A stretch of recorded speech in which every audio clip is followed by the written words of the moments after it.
Do you have IBS and feel like every time you eat something, you're running to the bathroom or you're gassy or bloaty, or you're trying to eat healthy, but it just seems like you're not getting anywhere? If that sounds familiar, then this video is for you.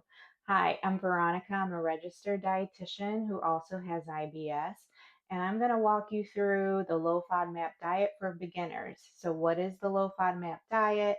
How it works, the benefits, and what foods you need to avoid to feel better. So stick around for this video. So what is the low FODMAP diet? So let's start with what FODMAPs are. FODMAPs are different types of carbohydrates that can cause digestive symptoms in people with IBS. FODMAPs stand for fermentable oligosaccharides, disaccharides, monounsaccharides, and polyols. So this is basically different types of carbohydrates that can cause bloating, gas, abdominal pain, diarrhea, or constipation.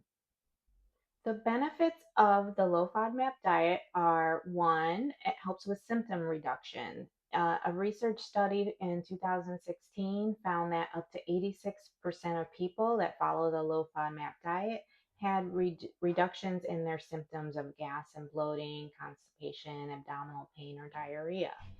The second benefit of the low FODMAP diet is improved quality of life. So when you have IBS, you typically don't feel good. Like I said, you can have those digestive symptoms that just interrupt with your quality of life and your day-to-day activities.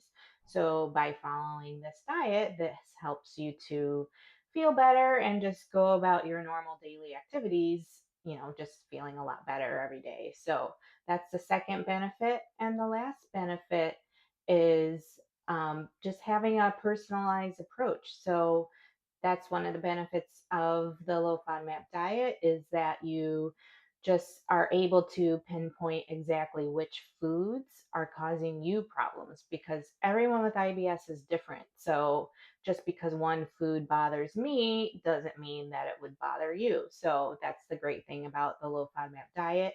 It helps you to identify what your own trigger foods are.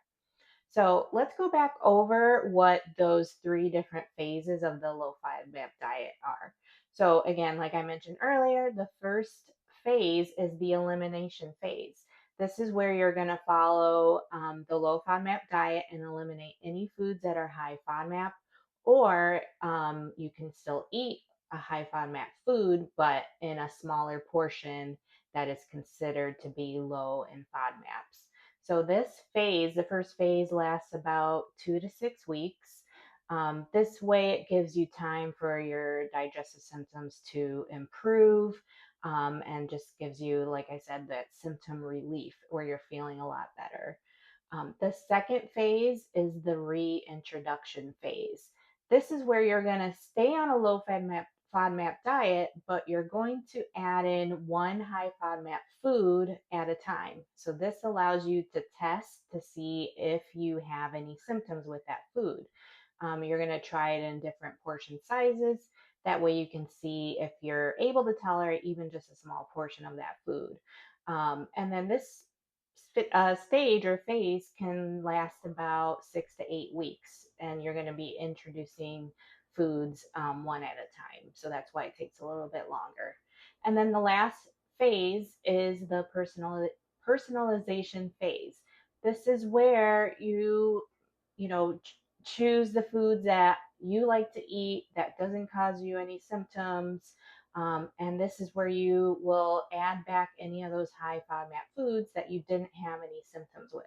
So this is where you get to personalize your own diet for the long term. So like I said, you can eat foods that maybe I wouldn't tolerate, but you tolerate. So this is where it's going to be specific to you.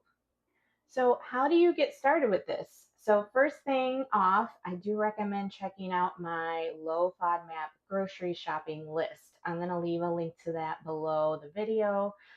This just makes your life a lot easier because you can take the list to the grocery store and then you only have to buy foods on the list and you don't have to worry because they're all low FODMAP. So you don't need to worry about which foods are low FODMAP because everything on the list is low FODMAP. So definitely check that out. Um, and then the other thing I have is a blog. So check out my blog. It's called Nosh Nourish Wander. I have a bunch of different articles on IBS and the low FODMAP diet. So I'll leave a link to my blog below. So check that out. The other thing that I have available is a quick start IBS guide. And so this guide is great. It's an ebook.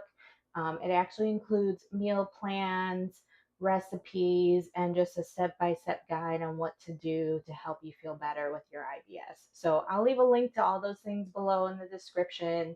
So definitely check those out. All right, it was great chatting with you.